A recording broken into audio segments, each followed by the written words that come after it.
Hello दोस्तों, एक नए इन्फॉर्मेशन के साथ एक मरतबा फिर आपके सामने हाजिर हूँ।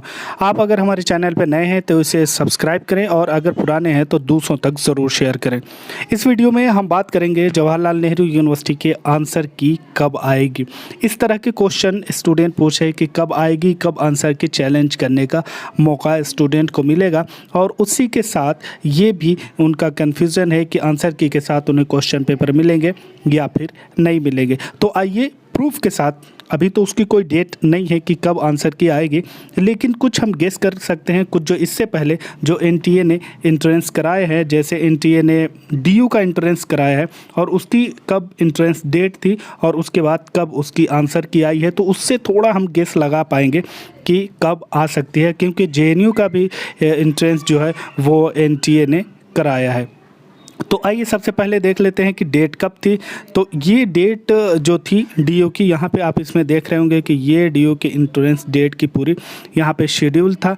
तो इसे हम जो एंट्रेंस हुआ है इस बार, ये 6/9 से 11/9 के बीच में ये डीयू का एंट्रेंस हुआ है। ठीक है, अब दूसरा आपको ये देखना होगा कि आंसर की कब आई है। ये आंसर की है जो एनटीए की आंसर की, तो इसे भी हम देख लेते हैं कि ये किस डेट में आई थी। आप जैसे ही इसे ओपन करेंगे तो नया एक ओपन हो जाएगा जिसमें आपको चैलेंज वगैरह का ऑप्शन भी दिया जाएगा कि आप इसे चैलेंज कर पाएंगे। तो इसकी ये देखिए डेट जो थी, ये 25 से 28 के बीच में आपको अपनी आंसर की चैलेंज करा लेनी थी। ठीक है, और ये नोटिस जो आई थी ये 25/9 को आई थी। तो ये लगभग आपका 15 दिन, मान लीजिए कि आपके एंट्रेंस एग्ज़ाम से 15 दिन के अंदर ही आपकी जो आंसर की है वो आ सकती है। जैसा कि इससे पहले एनटीए ने डीयू में होने वाले एंट्रेंस टेस्ट की आंसर की अपलोड की थी चैलेंज करने के लिए। अब आंसर की जब अपलोड कर दी जाएगी तो उसके बाद आपको चैलेंज भी करना होगा। चैलेंज करने का भी प्रोसीजर वगैरह वहाँ पे आपको दिया जाएगा, जैसा कि डीयू के स्टूडेंट को यहाँ पे दिया गया था कि आप किस तरह से आंसर की चैलेंज कर पाएंगे। यहाँ पे कुछ प्रोसीजर है, और देखिए उनका जो आंसर की चैलेंज करने के लिए दिया गया था तो उनके कुछ पैसे भी उन्हें लगने थे, और ये जो था each question 200 for each question challenge.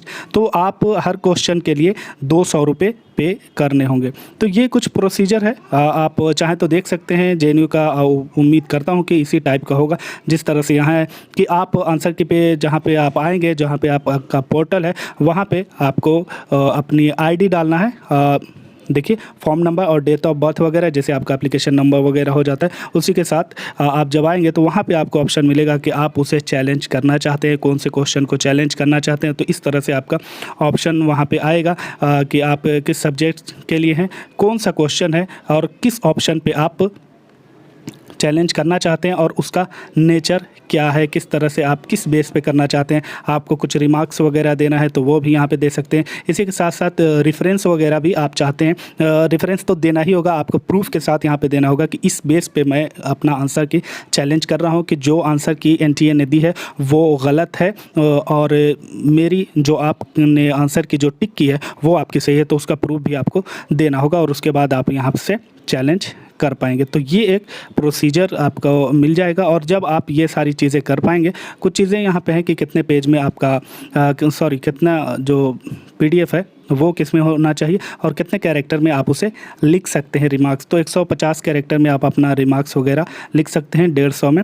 और जो फाइल होगी क्लियर कर रहे होंगे तो यहाँ पे इस तरह के क्वेश्चन आएंगे, पूरे जो डिटेल वगैरह होगी कि क्या आपका जो क्वेश्चन का जो नेचर है वो सारी चीज़ें। तो देखिए आपका यहाँ पे रोल नंबर ये दिया हुआ है, उसी के साथ आपका आईडी, ऑप्शन नंबर कि किस ऑप्शन के लिए आप ने क्लेम किया है, नेचर ऑफ चैलेंज तो उसमें क्या क्या कर सकते हैं। देखिए all answer option are incorrect, जैसे आप चाहते हैं कि आपका कहना यह है कि पूरे जो आंसर के जो ऑप्शन है वही गलत है, या एक गलत है, या 2 ऑप्शन गलत है, या क्वेश्चन ही जो एनटीए ने दिया है वो गलत है। तो वो सारी चीज़ें नेचर में आप लिखना है, आपको लिखना पड़ेगा। तो जैसे देख सकते हैं, एक तो मैंने आपको ये बताया, यहाँ पे एक देखिए all answers option are incorrect, यानी कि जितने ऑप्शन दिए गए हैं वो सारे करेक्ट हैं।